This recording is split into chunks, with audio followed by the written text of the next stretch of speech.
name.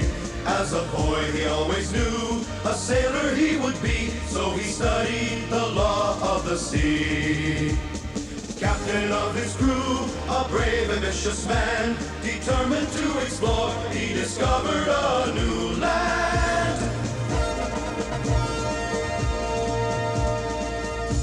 The sun and sky and his heart would be his guide, a man of valor and pride. The king and queen, their blessings he obtained to carry the flag of Spain. Through tempest and rain, a strong, courageous man, determined to explore, he discovered a new land. With sails raised high, he searched the great unknown, his quest for adventure, dispelling any fear. A sure, courageous man, Columbus it was he, who sailed to new horizons across the great blue sea.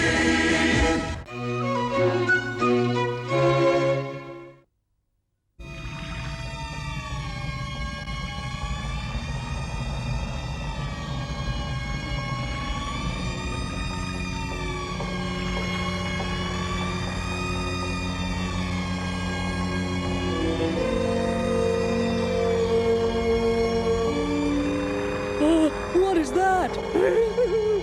It's a sea monster! I don't care what it is. I'm not afraid of it. If it comes any closer, it'll get a taste of steel. Olaf, your sword is rusty. Huh? Lucky I brought these along. My spears. Your what? What are you doing with weapons like this, Olaf? I'm carrying on the tradition of the ancient Vikings who never went to sea unarmed. Now, you're both ready to defend this ship. Whatever it is, that thing sure is moving slowly. From the look of it, I'd say that it was drifting in the water. You know what I think, Olaf? I think it's a boat. If we want to be sure, we'd have to go closer. Closer? But what if it's a monster? I don't want to go near that horrible thing. Quiet! Stop your blubbering, you two, because we're not going anywhere. Yes, we are, Olaf. Huh? We can't simply sit here and let that thing drift out of sight. But... Sven, Harold, we're going forward. Are you serious? Mm-hmm.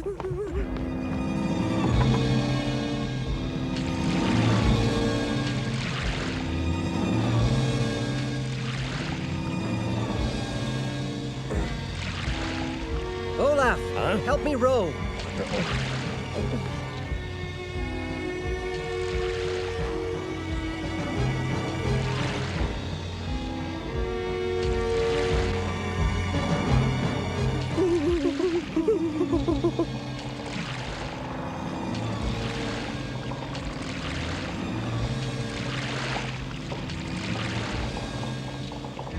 Olaf, stop rowing. We'll drift from here.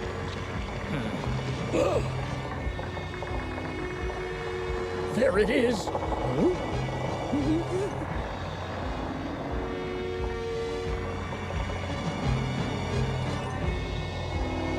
Harold, man the tiller. Harold, the tiller. Right.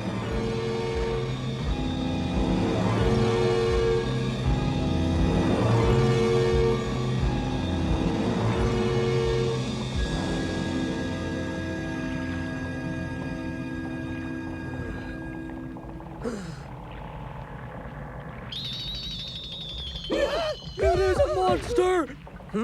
Monster? That's no monster. Look for yourself. It's nothing but the skull of an animal mounted on a pole. Animal? What kind of a creature has a skull like that one? Looks like an ox, only bigger, much bigger. Olaf, come here. What is it? Look at that boat. Ever seen anything like it?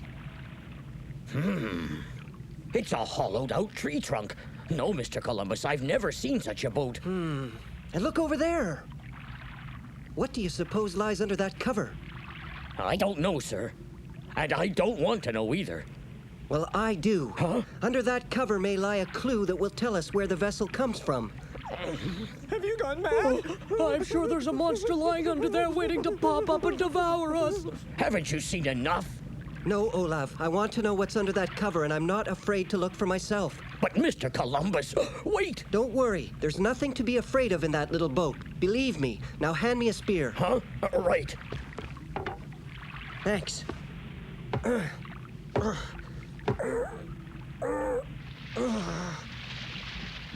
Easy does it. Olaf! Huh?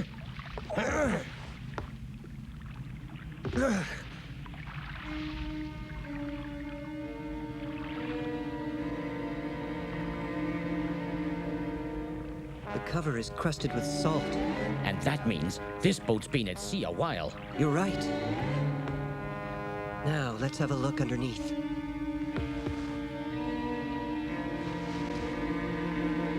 Huh? Mr. Columbus, what do you see there? It's a body. Look at that.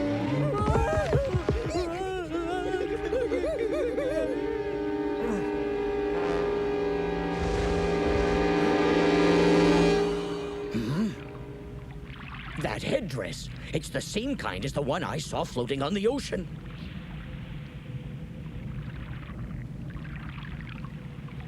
Of course, this boat must have floated here from Vinland. Perhaps this man was a leader. And as a final tribute to him, his people dressed him in ceremonial garb and cast him adrift on the ocean waters. The cold air of the north must have preserved him. He seemed so peaceful, as though he were asleep. I should not have pulled back the cover. I have disturbed him. No, nothing can disturb this man now. Look, Olaf, arrows.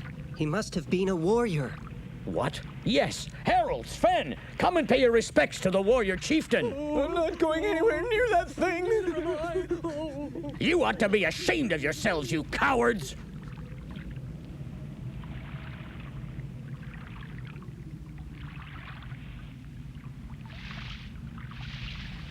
Huh?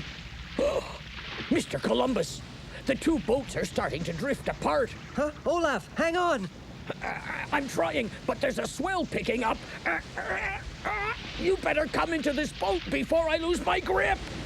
Hurry! But Olaf, I can't come back yet. I want to look. No time for looking, Mr. Columbus. Swell's too strong for me. Now hurry! That's it. Climb aboard.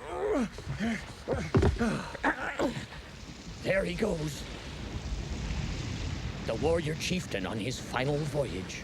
Drifting on the water, all alone. It's almost as though fate decreed that he should meet us here and prove to you that there's a land beyond the ocean. Farewell, great chieftain. May you find rest at the end of your journey. Is he gone? Yes, Harold, he's gone. But he gave me what I came here to find, the truth. That's right. The truth that lay at the heart of the ancient Viking legend. The legend of a land called Finland.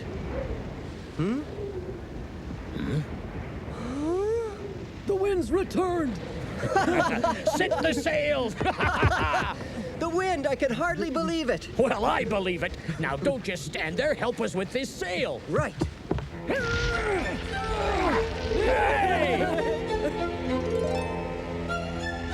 If this wind holds steady, we should be back home in a day or two.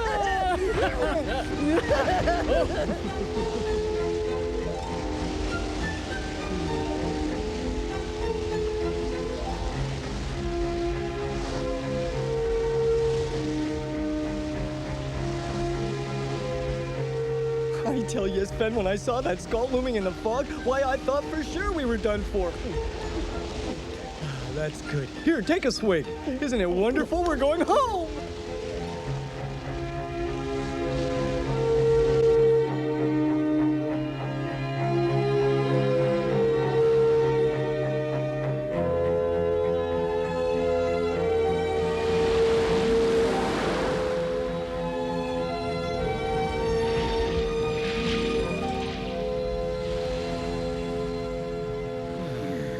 I was never so glad to see this village.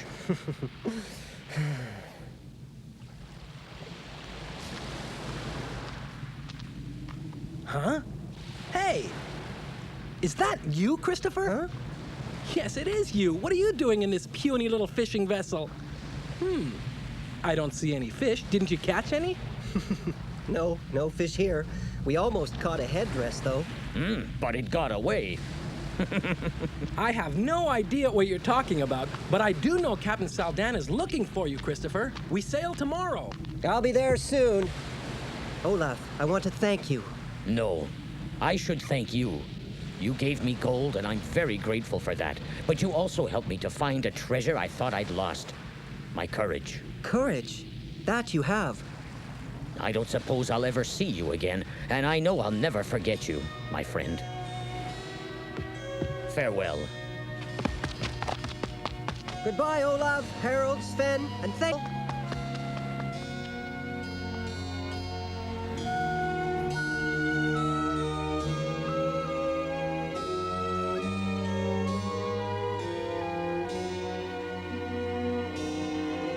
Great scholars of the ancient and modern world agree.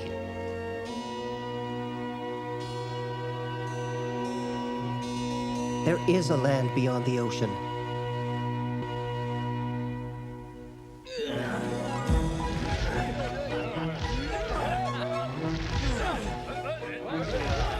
Good morning, Bolson. How are you today? Fine, thank you, Captain. Well, Columbus, have you charted our voyage home? Yes, we should be able to leave Bristol on the next tide, sir. We'll be in Lisbon in 2 weeks. Ah, yes, Lisbon. Can't say I'm eager to go back there. From what the shipping agent has told me, the whole city is in an uproar. Huh? An uproar, sir, but why? Portugal's elderly king, Alfonso, has fallen ill. So ill, the dignitaries are coming to Lisbon from all over the world. They want to pay a final homage to the king, and of course to meet his heir, young Prince John. No one knows the prince. He's a mystery. Oh, I see. And speaking of mysteries, a mysterious letter arrived for you. For me? It must have come to Bristol while we were in Iceland. It's scented, Columbus. Enjoy it. Felipa. Dear Christopher, when I learned that you were leaving, I went to Lisbon Harbor to wish you a safe voyage.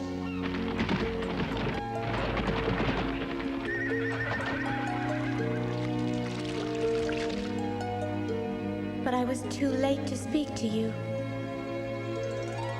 You might be interested to learn that Don Pedro is no longer my suitor. He says I think too much.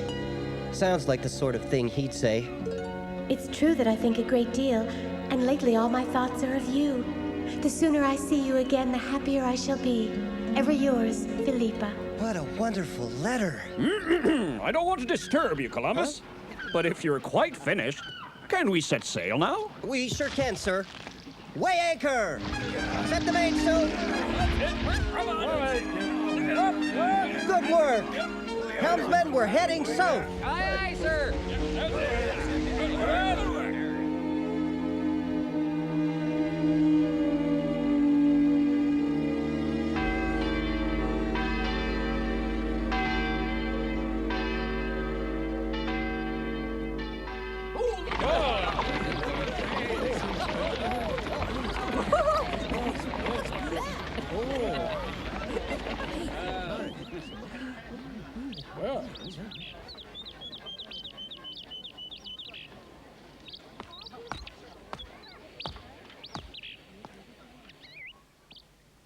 Huh?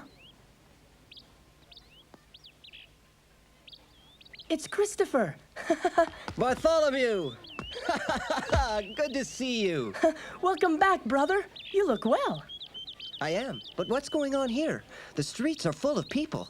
They gather every day to watch the noblemen who've arrived to pay homage to the king.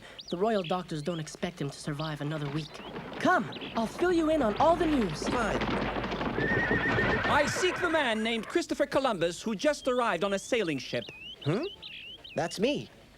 Don Bartolomeo de Perestrello sends his greetings and requests your company.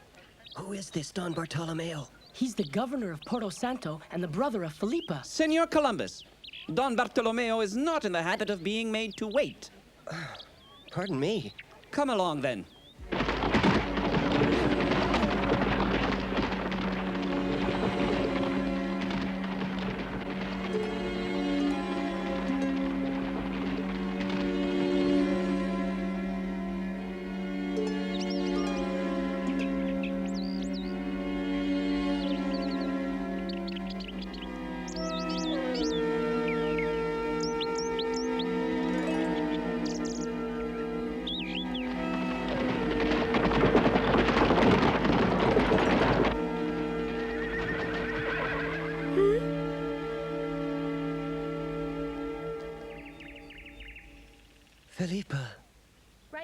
say, Signor Columbus? Christopher? Christopher, is it really you? Felipa, Yes, Mother. you must not speak to him. Your brother Bartolomeo will take care of this. Do you understand? Mm-hmm. Don Bartolomeo, permit me to introduce myself. I am Christopher Columbus of Genoa. Yes, I know. Let us dispense with the formalities. You're in love with my sister, but you must not see her anymore. I forbid it. Is that clear? But sir, how can you forbid me to see Felipa when you know nothing about me? I know all that I need to know. Huh? You are nothing but a lowly sailor. I don't deny that you have a distinguished reputation. As a sailor and as a cartographer, you've made an excellent name for yourself in this city. But still, you're a commoner. You cannot change that. You're right. I can't. But what has that to do with my fitness to be Felipa's suitor? Clearly, you don't understand the rules of our civilized Portuguese society. Commoners simply aren't worthy to marry nobles, and that's all there is to it. I think I'll have a drink. Don Bartolomeo, my love for Felipa is great enough to overcome any barrier. I'm sorry, but I will not let your unjust disapproval prevent me from seeing your sister again, or from marrying her. What? I know I can make Felipa happy. Isn't that the most important thing of all? No! If you only knew how I love your sister, you would overlook my common birth. You're wrong. Nothing in the world can make me forget that you're a common sailor, and I forbid you to see my sister! No! I'm sorry, but I will see her. I have great power. Not enough power to stop me. I'm a very determined man. So am I. This interview is at an end. Good day, Senor Columbus. Sir. Columbus, is there anything at all I can do to make you change your mind? No, there isn't.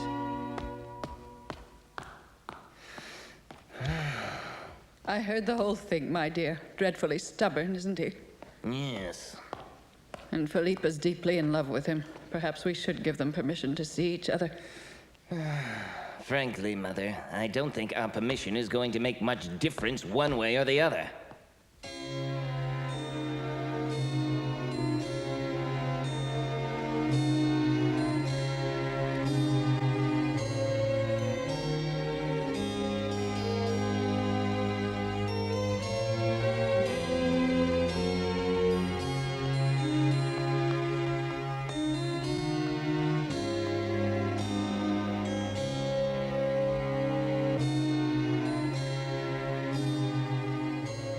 God bless your Royal Highness. Since your father fell ill, Prince John, you have endured many trials and proven that you are a worthy heir to our country's throne. Thank you, Father Martins, and you can be sure that when I do succeed to the throne, I shall not rest in my efforts to be a wise king. Good day, Father Martins. Huh? Ah, good day, Don Bartolomeo. Have you come from Porto Santo to pay homage to the king? Yes, and to take care of a delicate family matter. Ah, you mean your sister's suitor. In my opinion, Felipa will not find a better husband than young Senor Columbus in all of Portugal. Huh? Oh. But then she can decide that for herself. But Father... Good day.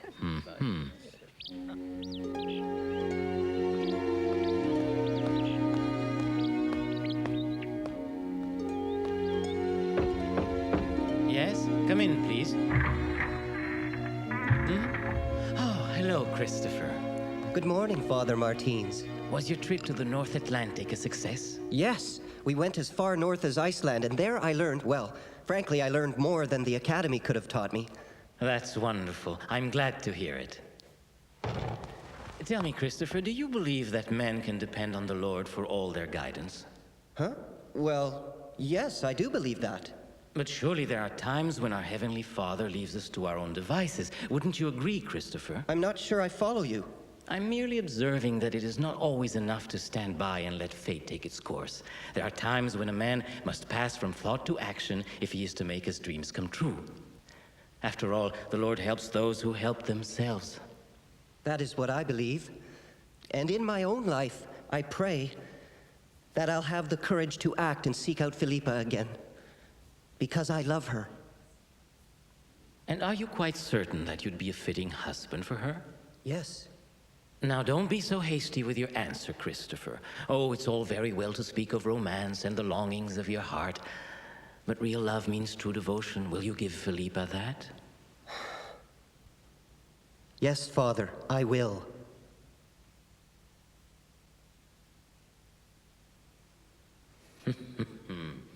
You're a good man, Christopher. I believe you. Huh? Father Martins, where are you going? I have a surprise for you.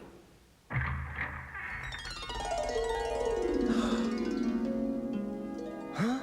I don't understand, Father. As I said, there are times when a man must pass from thought to action, even a priest. Oh, Christopher. Father, how can we ever thank you? Oh, don't thank me yet. You still have many obstacles to overcome. But now, at least, you can face them together. God bless you both.